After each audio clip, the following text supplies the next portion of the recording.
I am with, Alex who am I Lebosq. here with? I'm Alex Lebosq, producer of UNFIX. And I'm Graham Strayer, writer director of UNFIX. And we And are a producing team, and we've been doing a lot of films over the years. And we've been working hard since pre-COVID to do a film that then took a lot of adjustments and a lot of left turns and right turns and flips and mhm, curvies to finally get done. We shot during a pandemic, and right, here we are in 2023, just about to do our world premiere at Dances with Films this Friday, June 30th, at the Man's right. Chinese Theater Mhm. in Hollywood with Dances with Films. So now I only saw the trailer, and this obviously focuses on gay conversion therapy.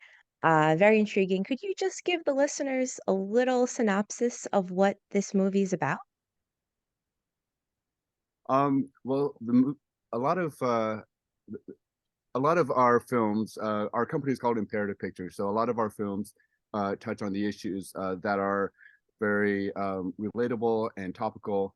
And this movie deals with conversion therapy and Mhm. the aftermath of the effects of a person who has been put through conversion therapy as a child, and how it has messed up his mind. And in order to move forward with the love of his life, who is a woman, he needs to sort out his sexuality.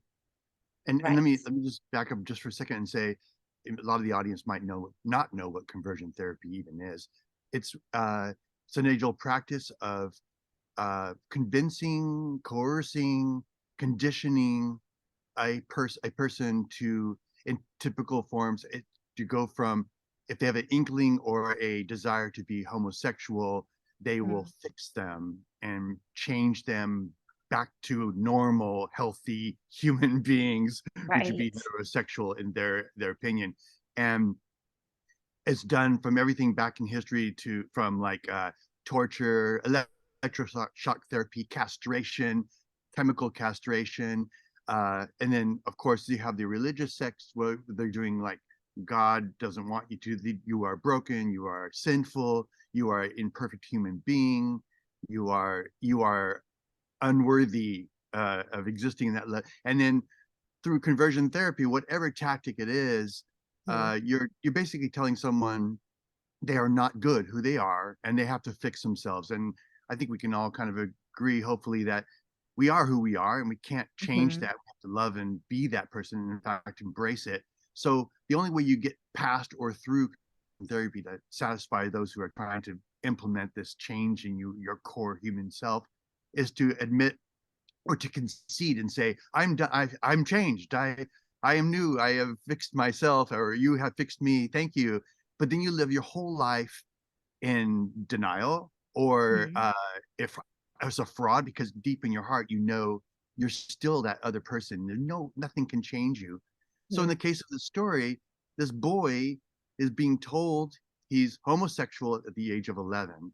Because of his experiment with another boy. At Mhm.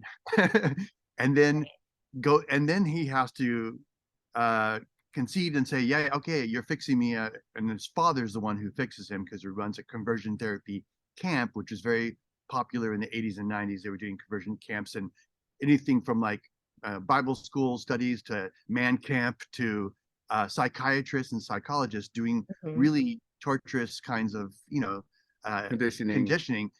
He now says he's straight and goes on through life, but he loves this woman and he feels like a fraud. And he knows in his Mhm. heart, he doesn't know in his heart yet, because he has to figure out on his own terms really who he is as a human being.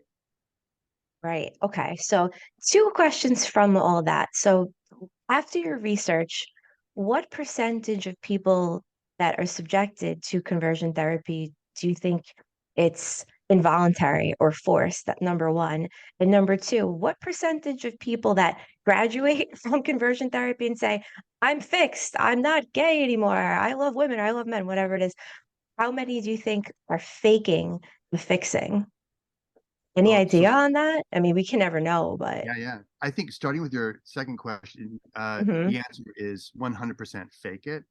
I think mhm, deep down hmm, inside, and there are so many cases. There's an organization called Conversion Therapy Dropout Network, that is a partner with us for the film, because I did a lot of research when we were building the story up to understand people who have survived conversion therapy. And they will argue, and I think everyone kind of, you can't change the person. So Mhm. if you become heterosexually practiced after conversion therapy, you may be categorically heterosexual in practice, but you may not be happy, or nor you may not feel you are authentic. So Mhm. there's a difference about what you actually practice at the end of everything, but who you truly are and what you're hiding from everybody and keeping dormant, and thus an incomplete person who's living a life as a fraud. Right, right. 100%. And then the other Wow, question, 100%. Wow. I Okay. would say, I'm guessing it's 100%. You cannot change a person. It's not Right. a sexuality or your identity is something you can't, it's not to be questioned. Well, You Hmm. are who and you it's are. proven that conversion therapy doesn't work. So and our story is about um, inflicting conversion therapy onto minors. Once you're an Okay. adult, you can do whatever you want. But when a Okay. minor does not have a choice and they're put through this, they could feel ashamed, they feel Mm, unworthy, they can go through depression, and they can also be suicidal. And that's a lot of what happens. Those are the four outcomes that could happen. Or they could marry and have children and have a horrible relationship. And by the time they're 70, they decide to come out and their life has already kind of passed them by. So, right. Uh, and and the number of the statistics on suicide for kids who have gone through conversion therapy and either survived or either way is staggeringly like 80 some percent that they considered at Wow. one point either suicide. So that leads to my next question. So many subjected to gay conversion therapy, they remain gay, but they become traumatized and even suicidal. So how can these people find peace? How can we help them? How can they help themselves? one of the organizations that are also supporting us on this is the Trevor Project. Okay. And they are a hotline for troubled conversion therapy survivors, Of all people too. for everyone. But they Mm, also have um, a huge support group uh, in that for that category of people who are suffering through sexual identity, shame, and you can mm, call them, and their guidance to help talk people down the ledge of suicidal tendencies, depression. So And I think it goes for a lot of for every LGBTQ person or a person who's disenfranchised or feels they are less than what they should be. They're looked upon or told they are not worthy of who they truly are. mm, It's the Trevor Project is great in just outreaching youth in general, but they really do focus on the LGBTQ community because we're so targeted right now as a community and told mm, through legislation over and over again that we don't have the rights for things, and we're not we shouldn't get married, or we shouldn't kids who feel like they should identify one way are told, stop it, be normal, dress like a boy, you're a boy, or whatever, mm. at a young age when they don't even understand sexuality yet. They're just trying to be something, and they're being told that they're wrong. who they are is wrong. Yeah. Right, right, right. Okay, so this one is gonna totally switch gears and provoke some ideas. Okay, so some people think that homosexuality and then the desire to change genders, which is not the same, but it's often talked about in the same vein, is the result of hormonal imbalances. So there are pharmaceuticals in the water, we know that, and soil, and that's shown, and it's been shown to influence many behaviors. So one boyfriend of mine actually thought he made a compelling argument that a friend of mine had decreased masculinity and a more docile and feminine persona because of a very unhealthy diet, extreme lack of exercise, which can lower testosterone and it can increase estrogen. So, what do you think of these opinions? Yeah, I think you're right. People don't realize that there is sexual identity and Hmm. different than sexual preference. Okay. So if someone identifies as a certain gender, it doesn't mean that their preference can be different. So, Hmm. I can be a man and prefer a woman, but if I wanted to be a transgender and still prefer a woman, it's still possible. So so that's one thing that people don't realize. And it's even as simple as this, Jen. Let's say if I'm Irish, I Right. may want to wear a kilt. I love kilts. I'm an Irish Mhm. descent. Kilt Right. is a dress. That would be cross-dressing. That would be a gay, stereotypically, oh, that's a gay thing. Is Right. that gender? Is that so a gender identity issue? No, that's culture. If I like baseball, I play baseball. But if I'm a Mhm. girl, should I be playing baseball, or does that make me a tomboy? Suddenly now you are classifying something other than neoclassical feminine women. Mhm. And that's where I think we get in trouble because culture is different than sexuality.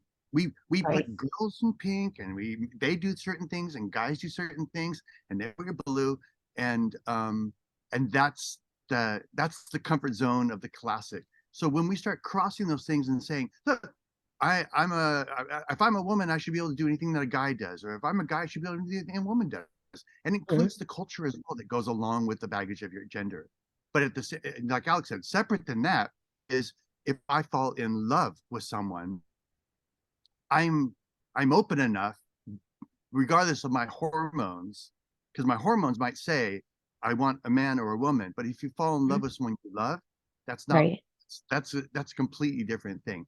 But to your question Hmm. about the hormones, indeed, we are in a society now where it's very hormone skewed because of the foods we eat and then what we're exposed Mhm. to, and they can change. And so, for example, women now are going through a menstrual cycle 5, 6 years earlier than when I Mhm. was a teenager.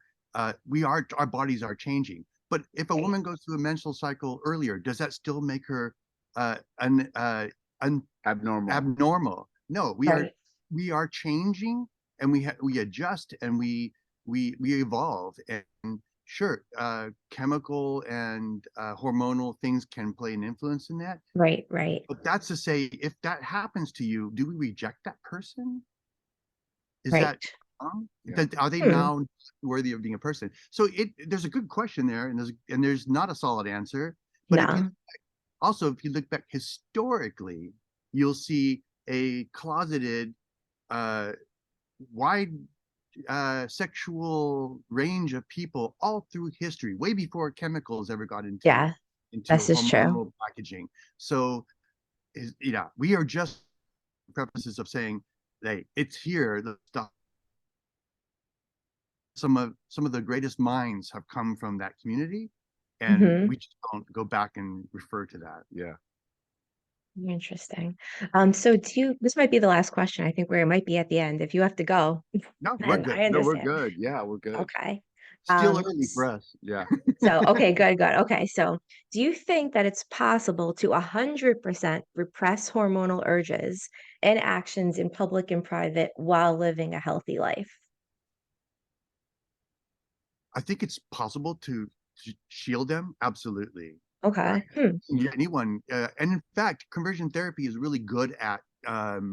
If you look at our poster for the film, Hmm. is a rubber band, and that is a condition that people do for like cigarette smoking or Right. in conversion therapy. If a child is maybe shown pictures of someone that arouses them, this is the wrong Hmm. gender preference, Hmm. they will Hmm. snap that. So they condition through pain and torture. Whether it's arousal or not. Yeah, they until they Hmm. are repulsed by the idea of something. So the repulsion, which is uh, basically a PTSD syndrome at that point, will shut Hmm. down the brain to say, I cannot look at this, I can't look at men anymore. I get nauseous when I think men. I can't go to the gym. And everything just irks me now because I've been Hmm. conditioned not to like men because that was a hormonal thing, whatever, or it is just who I Yeah. am as a person, and I love Right. this.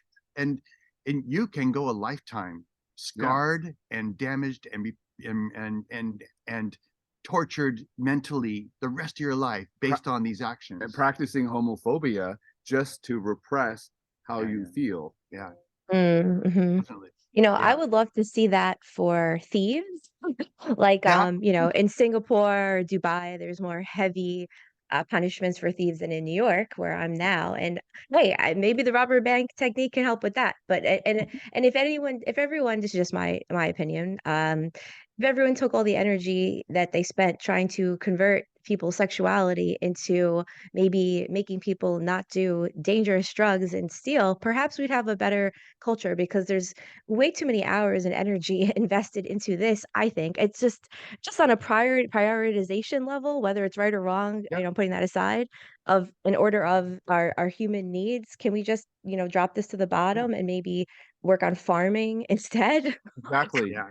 To that point alone, I mean, people are considering sexuality as a crime. They feel like they're trying to fix somebody, Mm, condition them to, to be better, and right. it's not less than anyone else's desires. So it's kind of like you're right. We should apply those torturous conditioning to criminals, but yet they're Yeah. applying it to decent people who are just Mhm. loving. And so I think it's a shame that I, that's being considered, putting that into that category. I think torture is Yeah. torture regardless, and conversion therapy has been deemed torture. So Okay, right. in that case, there's better ways to educate people and to embrace people and make them feel loved. I would say that if you go back to the core of any criminal, it's also Right. the fact that they don't feel like they have an opportunity. They don't have, the thing that we always go back to in this film, and not to spoil the film in any sense, but at the Sure. end of all the hardship and all the drama that goes on. If you watch the trailer, you see it's a rough movie because it really Hmm. is about a man who's scarred, and yet he loves a woman, and he really needs to understand that he's not a fraud. He's being Right. told he's being told he must be one thing, and he knows he is that, but he deep in the back of his head, he's thinking, am I something else? Because I as a child he didn't get that chance to make a choice. Yeah. And at the end of the film, he takes all that pain and with everyone around him, and they make it something positive, which is a really good thing to be able to redirect the energy into something positive. And that's what we hope will come out of the film as well, that we'll Mm, see this journey and we'll say, wow, okay, how can we make a difference? And so, with us, we're just making a movie, but the audience needs to know that there is people like the Trevor Project who are just going to right. I everybody. wrote that. And then there's Conversion Therapy Dropout Network, which is really taking people who've survived it and bringing them together. And then we have Born Perfect, which is Hmm. truly embracing the people who, as they are, and feeling that self-love, but also fighting legislation. The hundreds and hundreds of new bills and laws that are being passed this year alone is record breaking to shut down the LGBTQ Right. and women's rights, is Hmm. staggering right now. And and our theme at the end of the film, and we have these bracelets that we hand out to everybody, and you They say, can't see it, but it says, Oh, I can see it. love yourself first, and everything else will fall into place. And Yeah. that's the core of this whole thing. Love yourself first, and everything else will fall into Yeah. place. If everyone else can chime in and love them too, that doesn't hurt. yeah, It does help. It definitely does help. I mean, I try to live by don't let your compliments go to your head, don't let your critiques, go to your heart. But I took it too far and I started really ignoring compliments. And then I found myself feeling depressed. And I was like, wait a second, why don't you take some of the nice things people say? Because I didn't want to get too high or too low from anyone. I want it to come from here. But you know what? I think we are humans, and humans are meant to be connected to other humans on some levels, and it is a positive thing, I think, after kind of banning the compliments for a little while, to take in some positivity from other people. Just temper it and don't take it too much, and don't take the negativity. But I'll give you one last question. I'm not a very religious person. I've studied different religions. I've gone to churches and temples, and I just, at a young age, I couldn't get on board with not eating bread. I didn't see how that connected to my well-being, like, the Jews, they eat matzah. So I just thought that was ridiculous amongst other things. I'm a very logical person. Not putting down religion, but hey, it's not for me. So my question is, how do you see religion, specifically Christianity, um, pushing conversion therapy to be used more or less? And can we be practicing Christians, which I'm not, but many are, and live a healthy life where you accept yourself? That's a tricky one. Yes, it That's a is. big loaded question, and Yes, it is.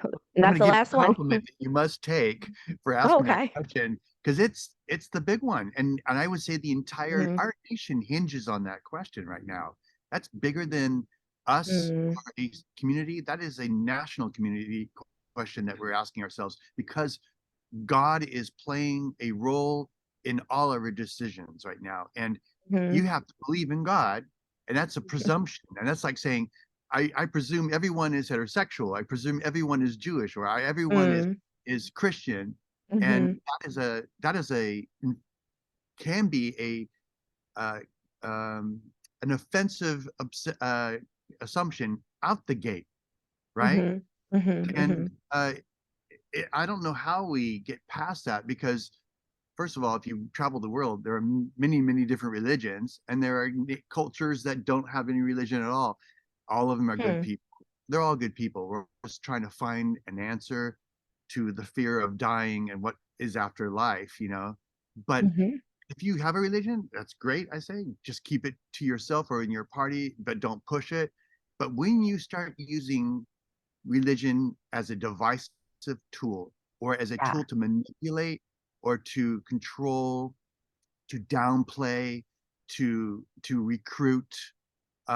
It's dangerous, I feel, and yeah, it's not the what religion is It's meant to something. be. Yeah, Yeah. it's not what it's meant to be, and so right. like you, I mean, and just between us, I feel the Mhm. same.